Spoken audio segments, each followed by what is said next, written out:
Good afternoon, everybody. Thank you very much for joining us today at this Metaverse session here at the Industry City. Some of you may think, why are we doing Metaverse in the Industry City? But we at the GSMA firmly and strongly believe that the Metaverse will branch into every single element of the economy today.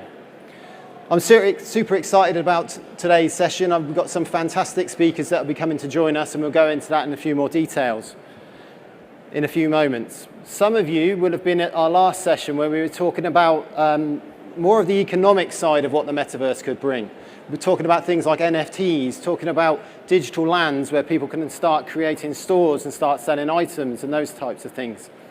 But this session, this roadmap session, is very much more around the technology element. It's all around how do we build the roadmap towards making the Metaverse the reality that all of the hype suggests that it could be.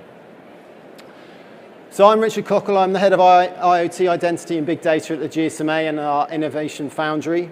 It's my great pleasure today to bring a group of speakers that will almost piece together the different elements of what potentially could be the Metaverse.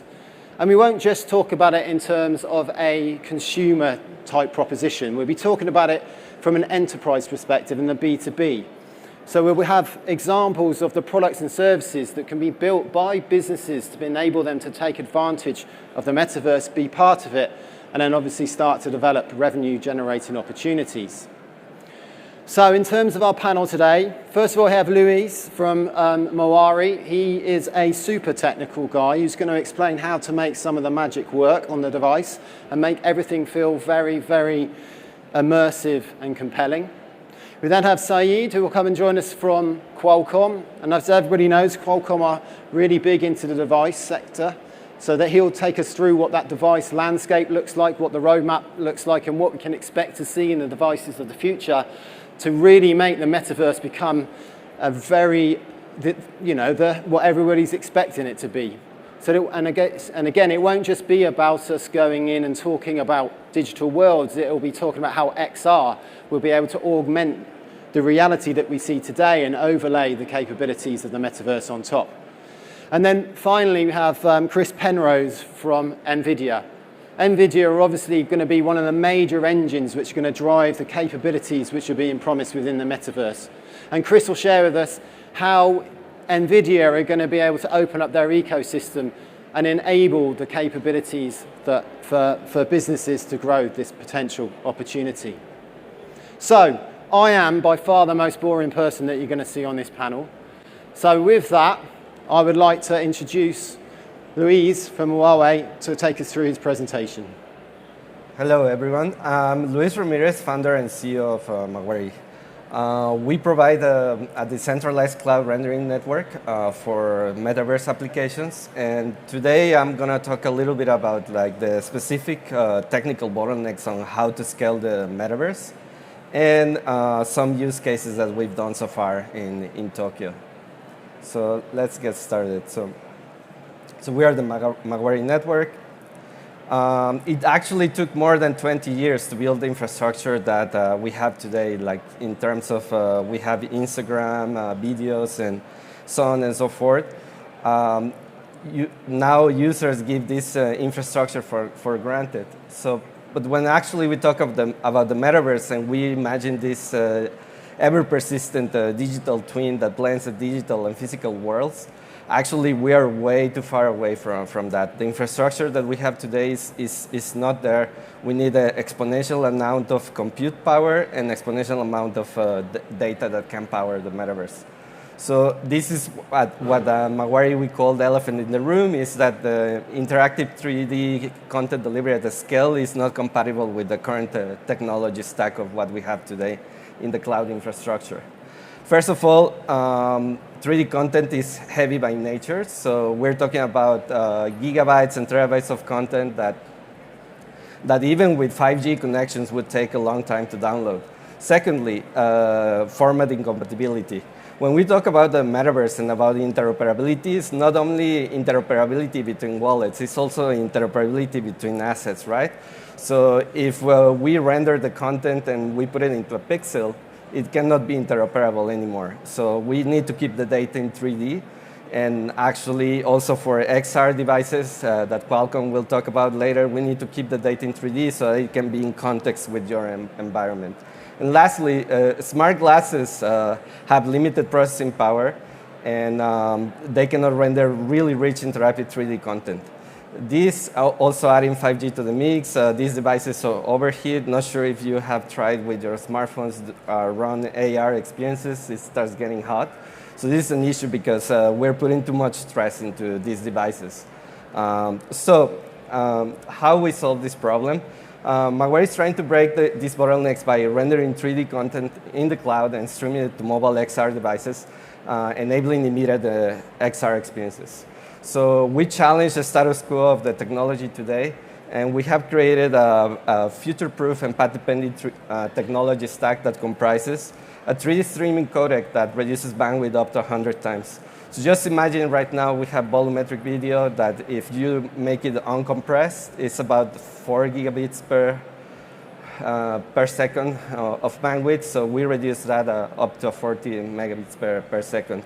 Secondly, as I mentioned, since we need to keep the data in 3D, we have a geometry streaming framework. So we pack the geometry, pack the lighting information, and we stream it, and then we redecode it on the client device.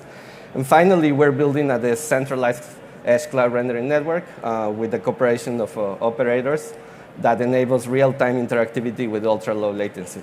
So in other words, we are building the horizontal solutions to accelerate the arrival of the immersive metaverse. So at a high level, this is how it works. We have the 3D content on the left, and we work with the platforms, content developers, and they work with Mawari, and we deliver this high-quality, hyper-realistic content to mobile devices in real time. So let's go into the case studies. I'm going to talk about this case study that we did with KDDI and AWS Wavelength, which is their edge computing department in between AWS. The main point of this use case was that we were able to seamlessly merge indoor mapping, outdoor mapping, like the full digital twin of the real world, and on top of that, overlay perfectly content like tags for prices or directions for the user. It's a wayfinding use case. And on top of that, we added an ultra-realistic digital human that actually is an AI avatar that is directing you where you want to go. So let's take a look, and then I will talk about the next project that we will showcase at Mobile World Congress Barcelona.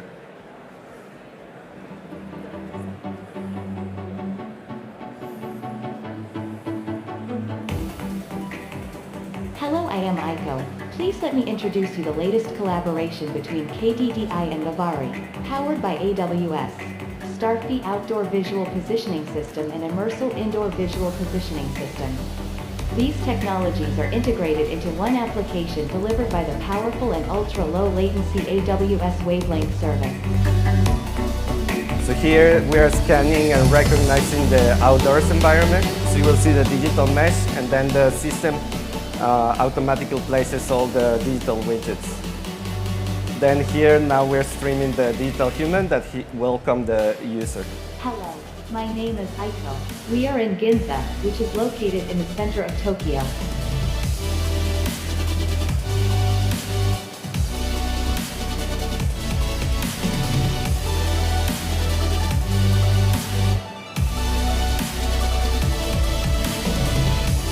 And seamlessly within the same application, we have the map of the store. So as the user goes inside the store, they can also do AR navigation in the store. The AU5G network. This service allows me to provide you with visual and seamless guidance both outdoors and indoors.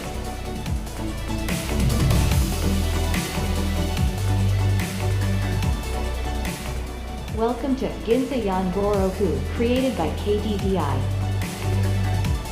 Go straight till the end of the hallway and you will find the stairs.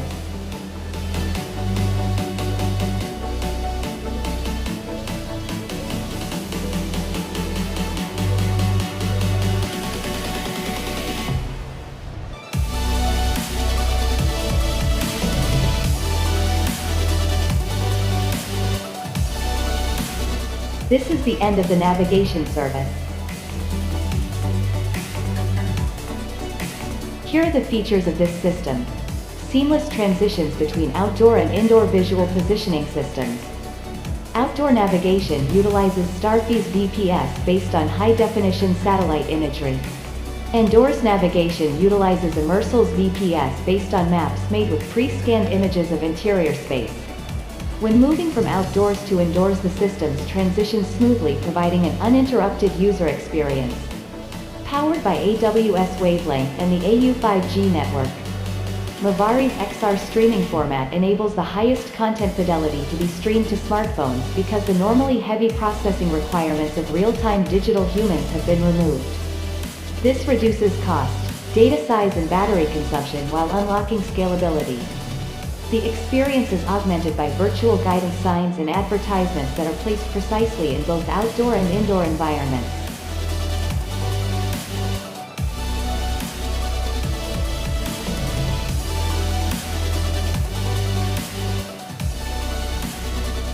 All right, so as you see, digital humans are very handful. She did half of the presentation without making any mistakes. So they will be very useful in the future anyways.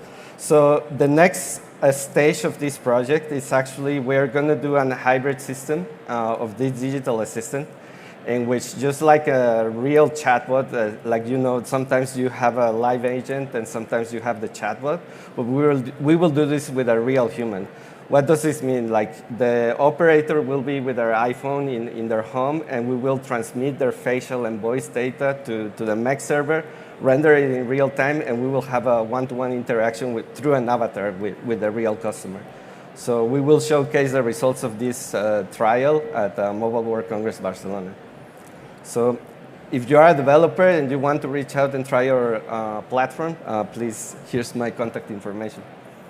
Thanks very much, Lewis. We definitely don't want you replaced by a digital assistant. All right, so we've seen about some of the funky magic which happens within the servers to make this stuff go onto the device. But one of the problems is you've got to have the device to be able to use to put it on.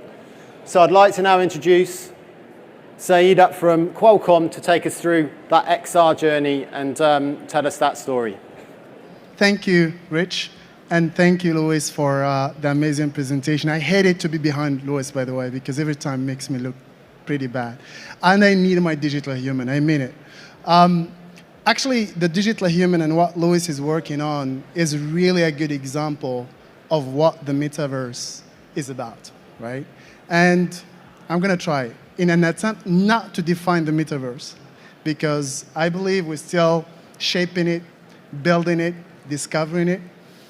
And more important, each of us is addressing it from a different angle. So trying to define it maybe right now is the wrong thing to do. But here is how maybe I will put it in a simpler way. The way to look at it is, say, this is a new transformation that is happening in our lives. The last one was a digital transformation. That's how we refer to it. This one is the next one, and it's going to be huge, right? In this new transformation, we're creating a new world, a new reality. And in this new reality, in this new world, we're going to have a different way of interaction between us and also between us and the digital objects that we're having, right? So there is something new that comes with this new world. It's going to be something we refer to as immersiveness, and we're going to talk a little bit more as we go through the presentation. The next 10 minutes, I'd like to share with you guys how do we see in Qualcomm the evolution towards the metaverse or Web3 or whatever the name is going to be, and also what do we offer and how do we work together on that. That is what I'm hoping at least to address through this presentation. So let me see if this works. So, okay. So basically, when you're thinking about this new world that I just mentioned of interactions, one of the things that is happening is really we're going from a world where we are interacting with a 2D screen, like be it our smartphone or our laptops or our TVs. This is most of the interactions that we have today with the digital world is through this rectangular screen, right? And of course, we would like it to be big. And Yeah, we can have it at home, but I doubt somebody would travel with it. And even if you can, I don't know, because we have these folding screens now, I don't know how you're going to interact with it in a more intuitive way, right? So that 2D screen is moving now to something more of a 3D screen, but I wouldn't call it a 3D screen, it's even worse. Actually, the screen is disappearing as we know it today, and the world is becoming our screen. And we would be interacting with every object, be it a real one or a digital one, in same way, that intuitive way. I want to move something, a glass from one place to another. It could be a digital glass or it could be a real glass. That's what we want to create. And I'm sure you guys are very familiar with this transformation, so I'm not going to dwell so much about it. I think what is important to know is that unlike the previous transformation, which I refer to as the digital transformation, this one is going to be faster. So get in the boat, and the boat is leaving, right? I hope you're all in it. So the key thing in this transformation, though, is that there are a lot of new things. There's a lot of learning that we need to do. And that's why Qualcomm, we have been engaged in this technology for the last 10 years, and we are very committed to continuing engaging with it and making it a reality for everyone, right? Just like what we've done on the smartphone. We did not just enable it for a market or fewer people. Our aim is to kill that digital divide. We wanted to have everybody carry that smartphone. That is our aim here as well. Why? Well, because we've done it before, because we love complex problems. I don't know who does, but we like to solve those problems, right? And every one of those, we showed it again and again that we can take complex problems, drip it into steps, and really make progress year after year, if not month after month, right? So when you look into just the digital transformation, what have we done? We have put billions, we have connected billions of people. We have connected billions of devices. Not only that, we have put unprecedented processing power in the pocket of billions of people. And not only that, we are now transferring that compute power into devices around us. With the Snapdragon now everywhere, almost covering different type of verticals, different industries, right? And that's why I called earlier, and this is why we call ourselves like we are the ticket to Metaverse, is because we want to enable the Metaverse or the window to the Metaverse in the same way that we have enabled the smartphone industry, right? So when you look into what we've done here, again, most of the devices or platforms that we shipped address different verticals with different requirements, with different problems that are really presented to us. And I think our commitment, again, is really to go to the next step with the same objective.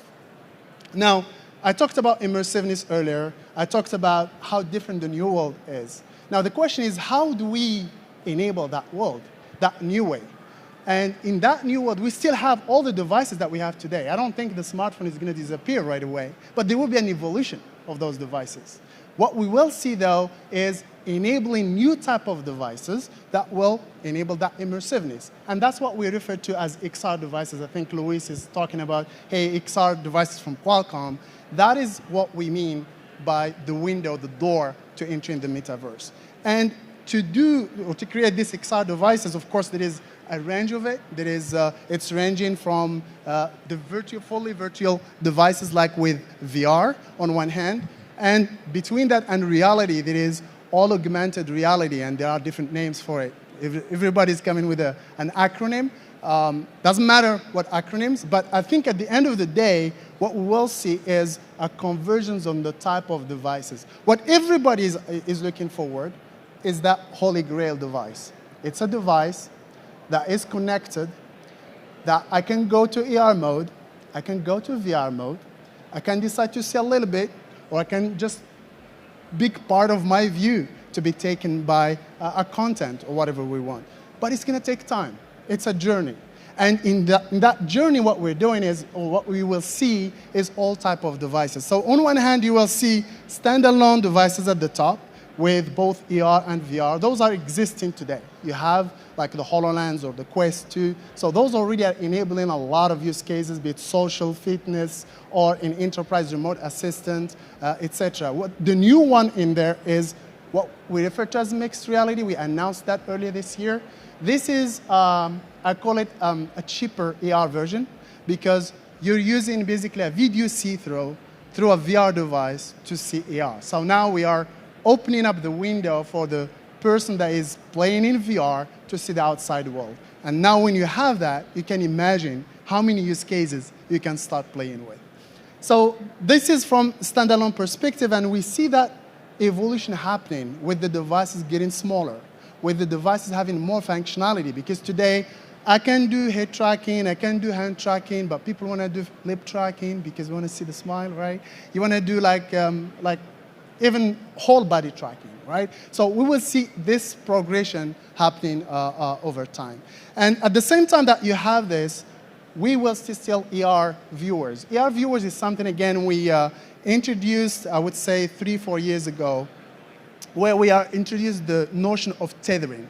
So we're split processing. Split processing between something that you wear in your head, right, and something that you're carrying already, be it a phone or a laptop again, or anything that you have. And that's something that we have been, again, advocating to have first the cable, then we are now cutting the cable, and more is coming, right? And a fourth category that we put there, we call it smart glasses. And there is always nuances of what is smart and what is AR. When we say AR, on our side, it's immersive. That means I can lock things into the wall. I can really interact with my environment. Smart glasses is very limited functionality. It doesn't have immersiveness, but it delivers utility. What is that kind of utility? It could be just something for visual search. Hey, I like that shirt. Where is it? Just tells me something like that. Or it could be for translation. Somebody, hey, my English is not good looking, right? So there may be a translation for my English to whatever language that you have, right? So there are a lot of functions that will be available there just for the sake really of enabling the conversion. All of those, you can learn from all of those, and there will be an evolution of these devices, again, toward this, this converged device. And how long does it take for this device to appear? It's going to appear in different forms as well. When the smartphone, before it is what it is today, you can imagine smaller screen. Remember 3-inch screen on the smartphone? Then 4, then 5, then 6, then now fold, then 6. It goes like that, right? So, so that's basically in terms of devices. What is even more important, and this is where it's very interesting, we talked about how much Qualcomm is spending to connect everything, right? And that's really critical to the metaverse. It's because everything is going to get connected.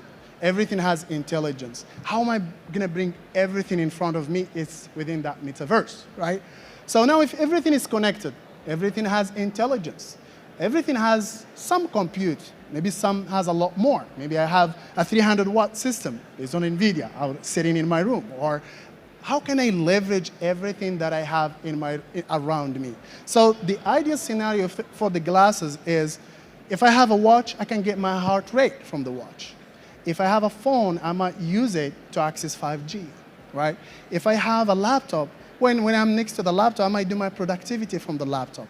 So it's a device that is in always connection to really a satellite of other devices in our life. Because remember, it's not like I have glasses, that's it, I'm done.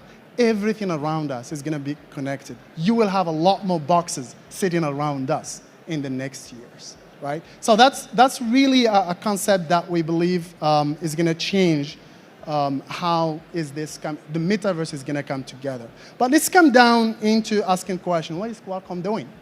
Okay, we understand there is a path. We're not there yet. We're making it step by step. What is Qualcomm? How is Qualcomm enabling the market with that? So we do have a 4-pillar strategy. Number one is, goes without saying, chipset. We need chipsets to create the right type of devices. A few years ago, when we said, hey, we're going to make VR mobile, a lot of people laughed at us. They said, it's impossible. How would you do that, right? Look where we are now after Quest 2 is there. So we are able to bring in mobility again to a technology like VR, and now into more of that into XR, right? And we are going to continue innovating, bringing new things, and you will be always surprised. We will surprise you even this year of how much we are doing in that, as we are trying to get devices more powerful, delivering better performance per watt, but also delivering more functionality and smaller. And so we're looking into all the problems that we have there. Again, Qualcomm is good at one thing, solving big problems. Actually, sometimes we don't know even how to deal with smaller problems. So we love to deal with bigger problems here. So the second thing really is, with the chipset is there, with the platforms that are available, is that enough? No, it's not. We still need, we talked about immersiveness.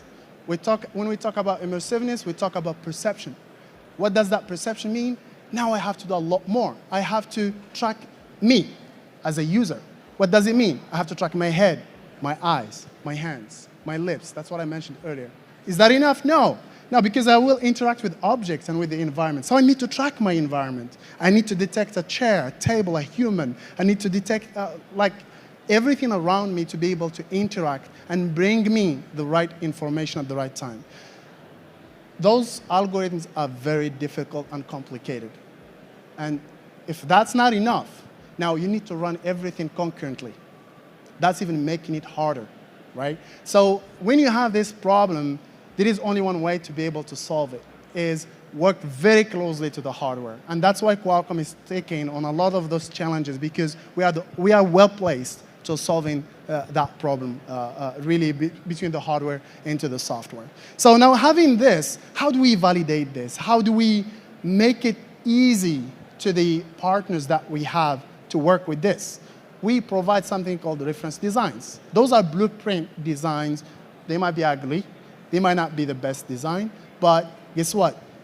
If you have a partner comes in, if you have 1,000 problems to solve to create the right product, you don't want to deal by yourself with the 1,000 problems, right? The reference design gives you those 1,000 problems, maybe with some solutions.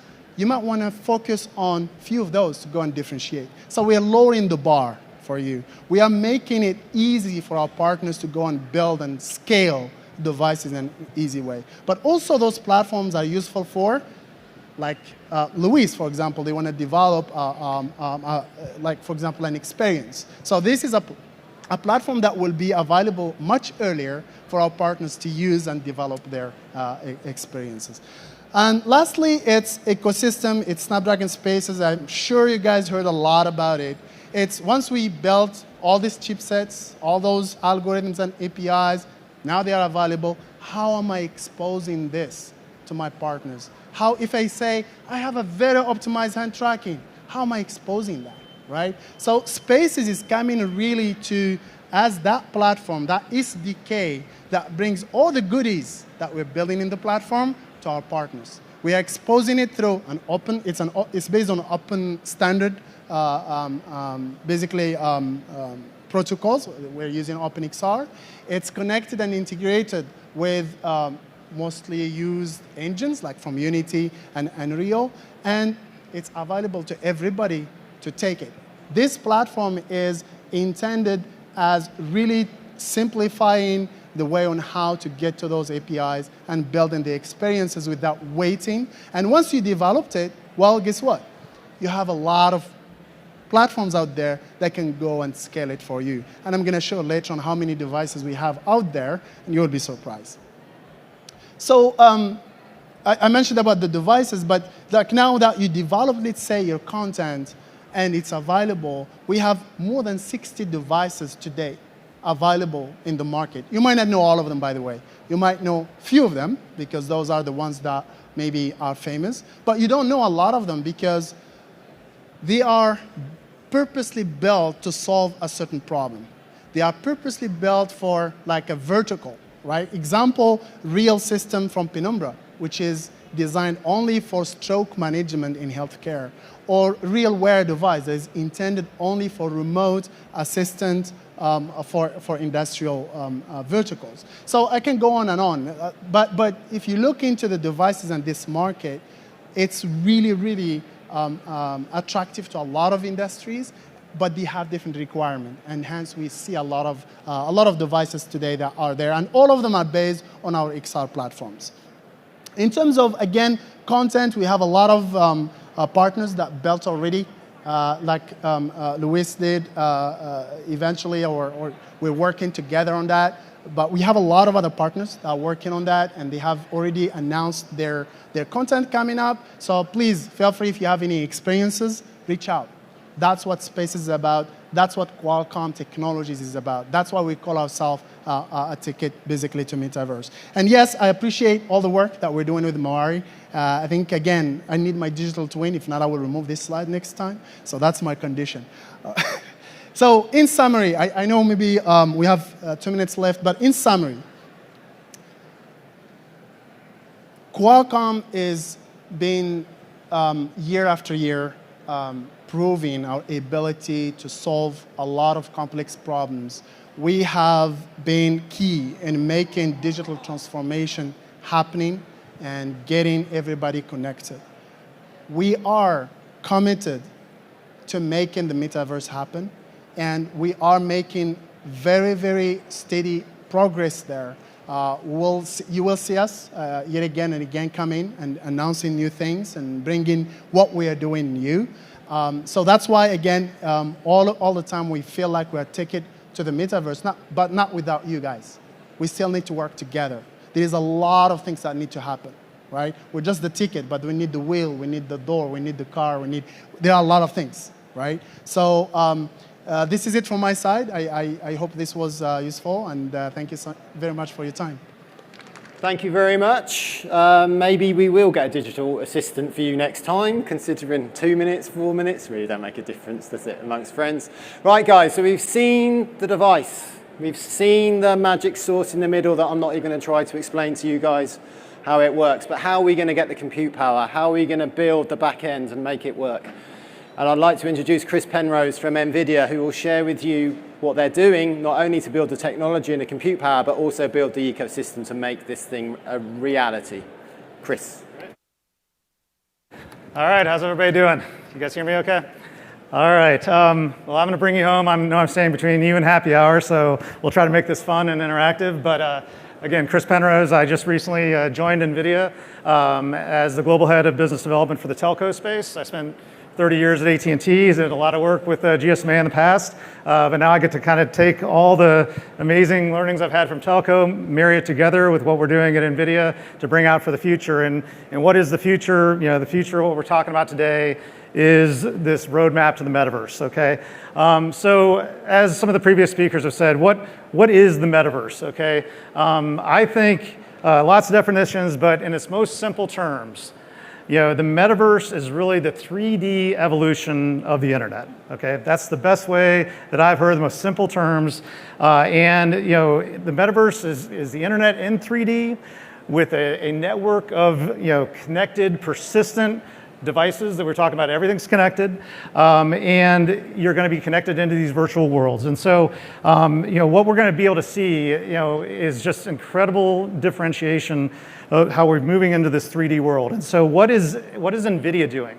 How are we enabling this? And so, you may have heard of a platform called Nvidia Omniverse. Okay.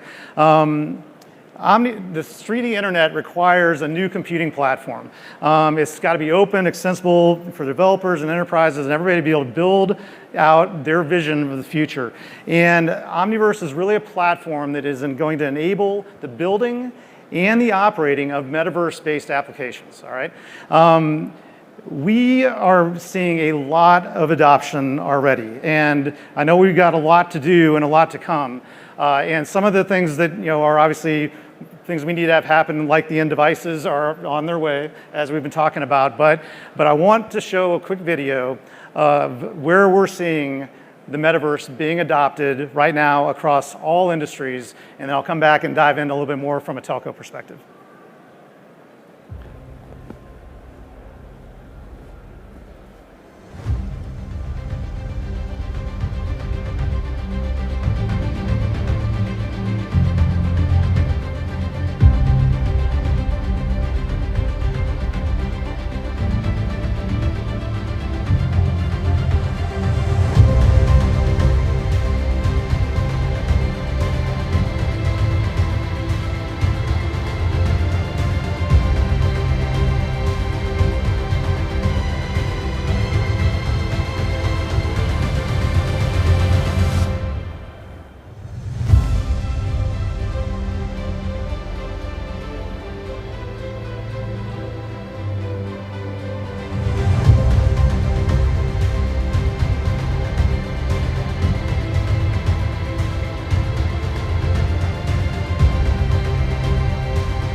Pretty cool, isn't it?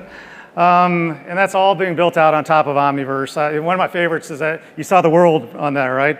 Nvidia is actually right now working with scientists to build a complete digital twin of planet Earth, which is a pretty crazy thought to think about. But so these are the things that we're working on, and really it does. We are all about kind of enabling the community to be able to build, to design, build, and operate. And so actually one of the things we kind of talked about was kind of funny. This new digital world and these digital twins really kind of enable superpowers, right? If you will. It really enables you to be able to interact with the world in a very different way. So you've got this ability to transport yourself, kind of across space and time. You've got the ability to actually go back in time. And see what had happened in the past and what was the root cause, maybe it was something, so that you can actually fix that going forward. You can also go forward into the future and really be able to create algorithms and ways to look at not what are alternative versions of the future, so that I can actually not only predict the future, but also ensure that I'm not going to make a mistake because I've actually figured out what to do if that catastrophic situation were to happen. So all these things are kind of right there at our fingertips, and telcos are not alone in looking at this space. As you see, many different industries are leaning in to say, how can they take advantage of the metaverse to unlock their own superpowers? Let me talk to you a little bit about what the telcos are specifically doing in the space of using metaverse. This first one, we announced this at our global conference this past week, but let's start talking about the network. Billions of dollars every year are being spent on the networks, right? And 5G deployments are in full swing right now. Well, how do you make sure that every single investment dollar is being put in so you're getting the best return on that investment, you're getting the best service for your end customers? Well, introduce a digital twin and a 3D rendering and modeling for building out and operating your networks. Heavy.ai is a partner that came in and actually has built up this brand new and kind of first variant of the digital twin of being able to actually do network RF planning. But you can also imagine how this can go forward, where you can have your complete network mapped out as a digital twin. But I want to show a quick video of what these guys just built with us over the last 6 months on Omniverse, and let's take a look at Heavy.ai's solution. Telcos plan to deploy over 17 million 5G microcells and towers worldwide by 2025, optimizing and managing new and existing infrastructure while maximizing customer experience is increasingly complex. Heavy AI built an AI-accelerated application framework on Nvidia Omniverse that enables telcos to develop physically accurate, interactive digital twins to plan, build, and operate 4 and 5G networks at nationwide scales. To create a digital twin, Heavy AI used multi-billion point LiDAR scans, satellite imagery, environmental data, and network parameter changes. They paired this with open and proprietary datasets of network supply and demand to enable telcos to better understand network reach and performance in real time. For network planning, Heavy AI's RF model in the digital twin lets telcos simulate optimal infrastructure deployment based on real-time radio wave propagation with extreme accuracy. Unlike legacy solutions, Heavy AI combines precision timed signal metrics with demographic and customer behavior data, giving telcos immediate insight into the effects of planning and operational decisions. Beyond planning, digital twins give telcos enhanced operational abilities, letting them see issues that occur in real time or predict areas needing attention. This reduces maintenance costs and maximizes customer satisfaction. Even at massive scale, the Heavy AI and Omniverse-powered digital twins are fully interactive, enabling telcos to test and validate scenarios before investing in physical changes. Telcos can leverage Heavy AI's extensible application framework as an integrated solution or develop their own applications on the platform. Heavy AI and Nvidia Omniverse are introducing a new era of real-time, interactive, precision digital twins to enhance network planning, building, and operations. So pretty awesome. I mean, and you think about I think we've all seen like the propagation maps and the 2D renderings of that. So now that's the city of Seattle. And that's just one. But the ability to actually see everything in complete real time, be able to interact with it all in complete real time, be able to actually be interacting not just with the network organization who's building it, but actually get your business partners on. They're actually saying, we really want to drive penetration in this neighborhood. What's the best way to actually build this and be able to be building it together? That's one of the big beautiful things about Omniverse is it's a collaboration platform.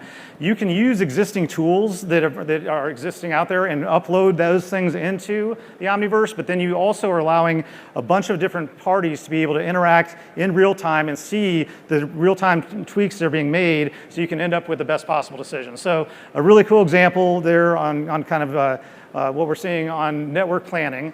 Another really good use case, you saw it in the video with Amazon, but supply chain logistics. The telcos all have large distribution centers where they're moving their phones and devices out to all their stores. They're actually needing to get parts and supplies to their technicians.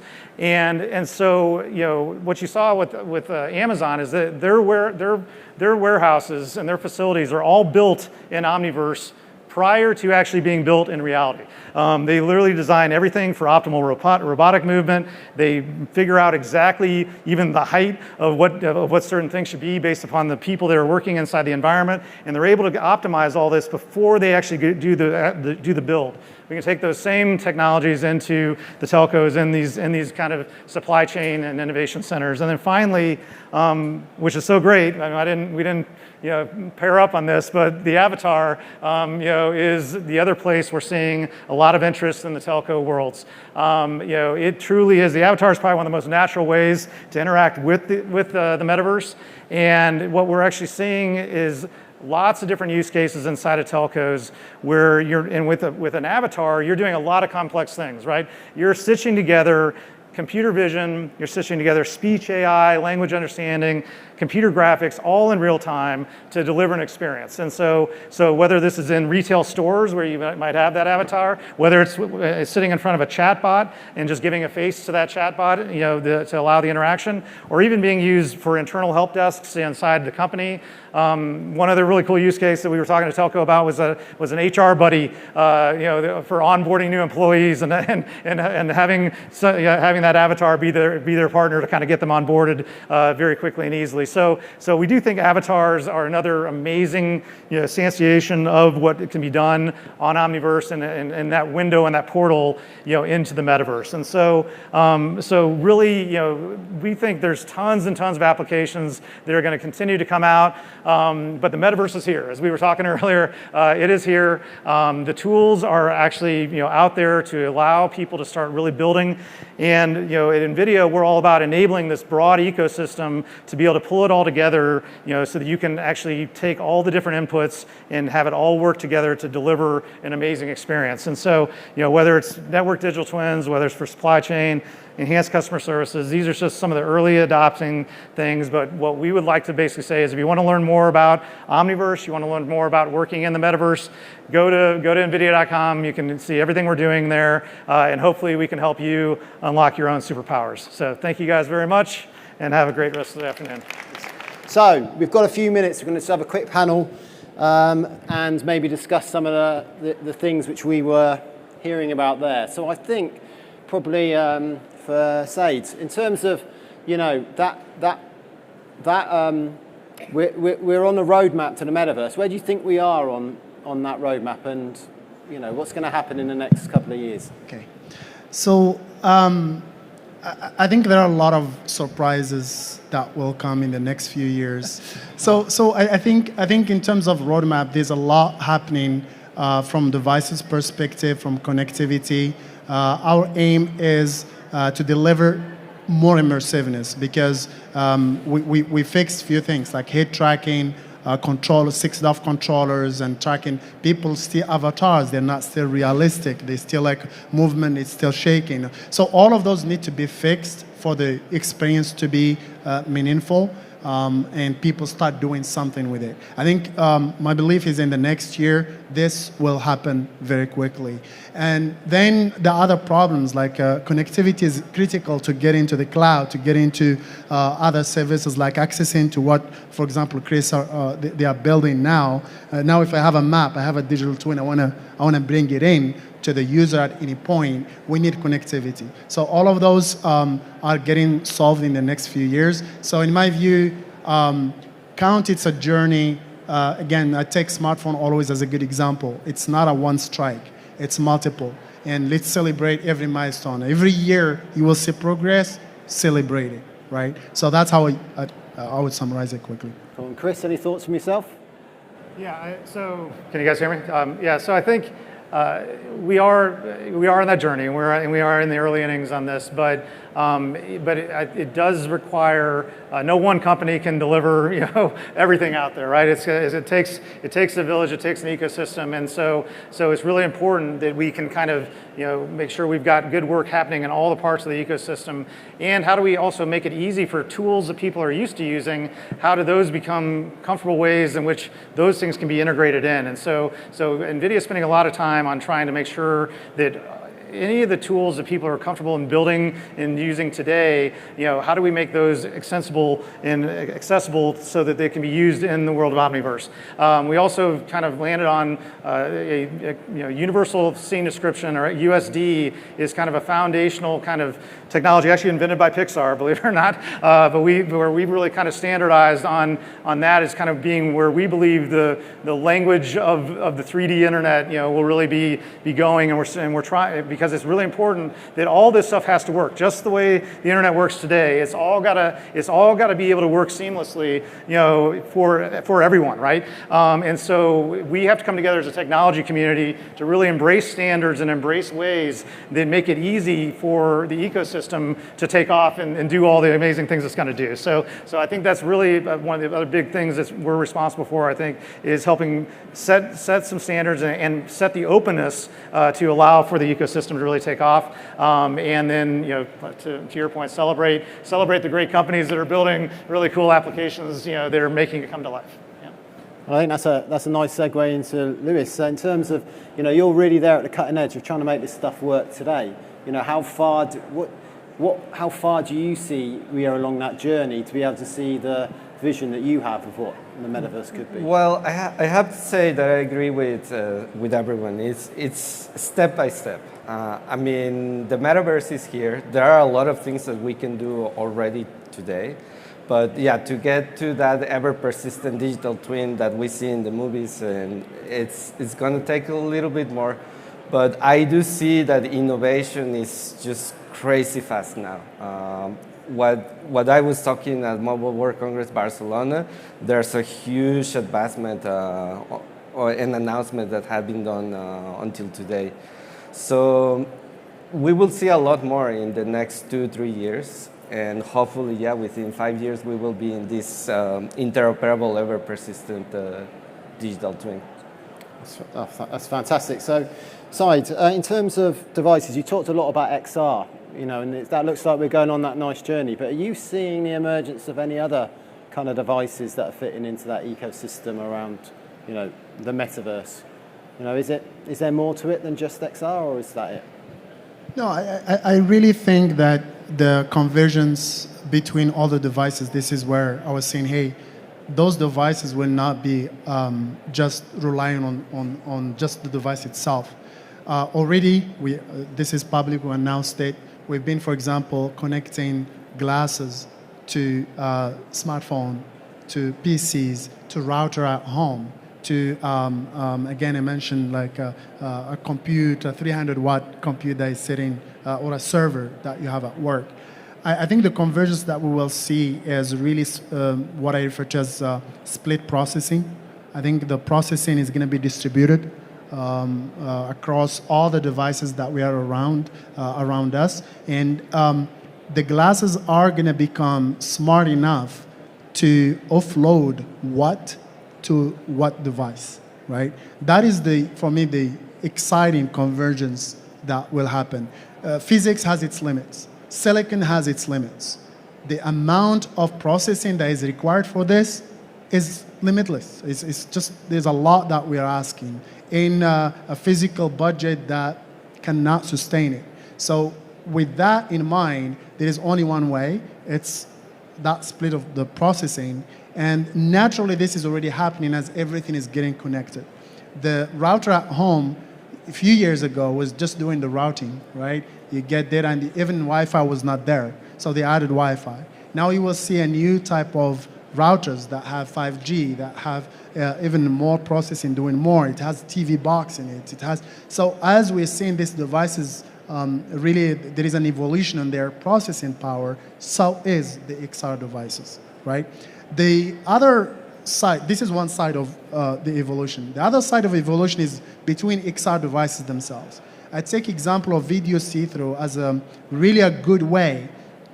And now, again, we announced it earlier this year, but you will see a lot of devices coming, starting, I would say, in the next weeks, months, coming to market. And what video see-through really is bringing, it's the ER functionality in VR mode. So now it's not even the other way around. It's, I am in VR, but I want to see the outside. I want to interact with the environment, right? So this is another evolution that will continue over time until ER is there. And ER today, in terms of evolution, it's not only the chipset and the capability of the chipset. I think that we're solving, and you guys will hear soon great news on that. I think where we need to see more progress is on the display.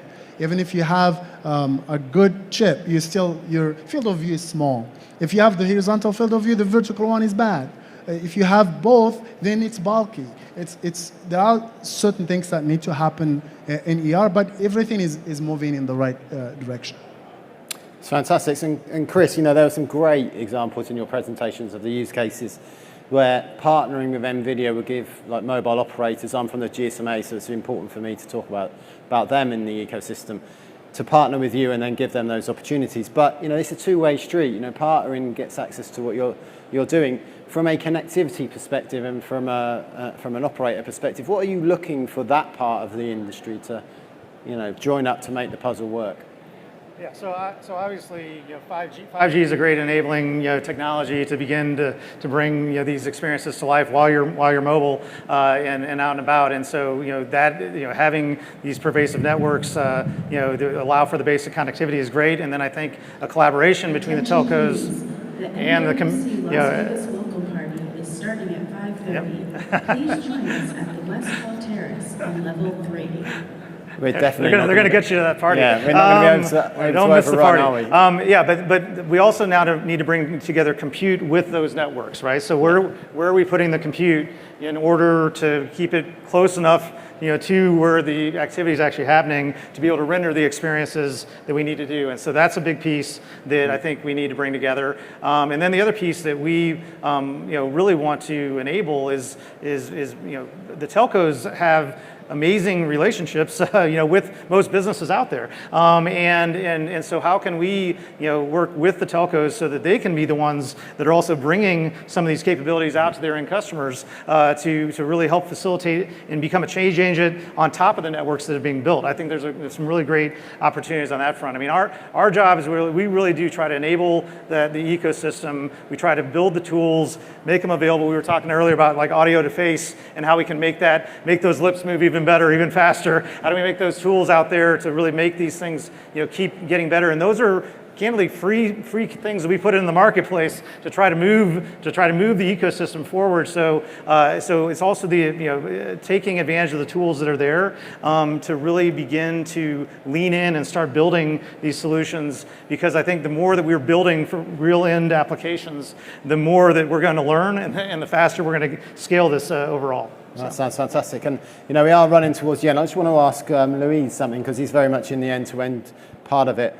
The Ethereum and obviously the Ethereum merge, that's all happening. And that's, what impact is that? Blockchain, central part, GPUs, or also GPUs? GPUs, are actually, are a major part of making the metaverse a reality.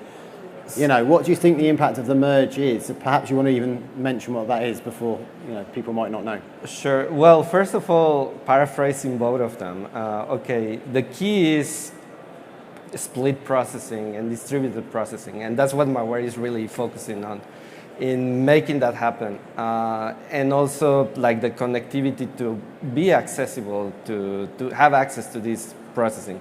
Just imagine an XR experience, you need a latency of maybe 16 milliseconds to be really seamless to the user. And if you need a huge data center that is not close to your home, you need to split that processing, but put it together in less than 16 milliseconds.